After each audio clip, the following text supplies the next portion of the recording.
Hello, Mr. Tobin. How are you doing today? Pretty good, Ethan. How are you doing? I'm doing pretty good. School's almost out, so once summer's here, I'll be doing a lot better. I bet. My kids are looking forward to summer break as well. That's good. I mentioned I wanted to come back last week and discuss the next paragraph in the Good News brochure on Chapter 6 on what hope is there for the dead.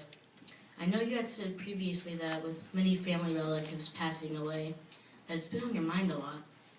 Yeah, with the passing of my father this year, it's been really tough, especially on the kids. They've had lots of questions about death. Well, hopefully the brochure has encouraged you to use your Bible to help answer some of those questions. You know, to be honest, Ethan, I haven't used my Bible. But I do appreciate you coming by and using your Bible. It's helped a lot, and that's why we continue our conversations. Well, I appreciate your time as well. I know you're a very busy man. Well, we can take a few minutes on the next paragraph if you'd like. Last week we covered, can the dead speak to us? You know, that was a little creepy subject for me last week, but it is nice to know that the dead can speak to us. Good, and the Bible is really helpful with answering a lot of our questions. And that is true. Let me grab my brochure. It's chapter 6, right? Correct. And notice the very next paragraph discusses the question, who will return to life? Would you like to read that? Sure. Many millions of people who are dead in the grave will return to life on earth. Even some who did not know God and who practiced bad things will be resurrected. Alright, so let's read one of the scriptures in that paragraph at Acts chapter 24. Acts chapter 24, and let's read verse 15. It says, "And I have hope toward God, which hope these men also look forward to, that there's going to be a resurrection of both the righteous and the unrighteous." So did you notice who would share in the resurrection? I did. It said the righteous and the unrighteous. That's right. And the unrighteous are those who did not meet God's righteous standards because they never really got the chance to learn about Him. So this can bring comfort for those in the belief of hellfire because instead of in torment, they are asleep awaiting a resurrection and aren't going to be judged of what they did in the past. Sounds comforting. What I don't understand is there's still going to be good and bad people on the earth.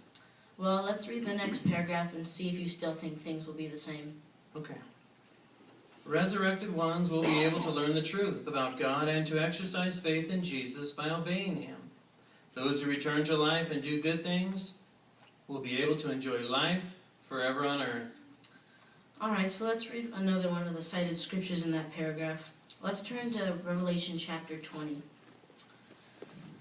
Revelation chapter 20, and let's read just verses 12 and 13 to back up what we just read.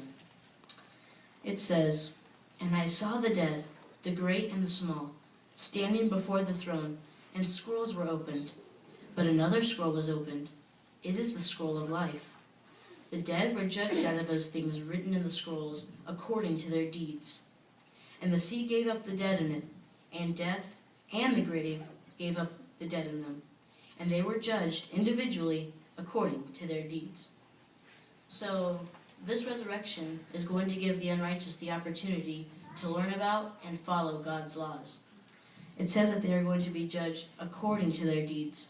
So it's not a second chance, but their first real opportunity to choose if they want to serve Jehovah, which would give them everlasting life, or choose not to and suffer the consequences. I guess that seems only fair. So what you're saying is that the unrighteous are going to be resurrected and given the opportunity to, I guess, prove their love to God? And that is absolutely right. And I wanted to thank you again for your time again. I'd like to come back next week and discuss the final paragraph. What does the resurrection tell us about Jehovah? That sounds good, Ethan. However, you keep referring to the term Jehovah. What does that mean? Well, I'm glad you asked that. Let's finish out the chapter, and if we turn to the back of the brochure, let's see. Topic 2 discusses who is God. I think that would answer your question, Mr. Tobin. I think it might, Ethan. See you next week. Goodbye, Mr. Tobin.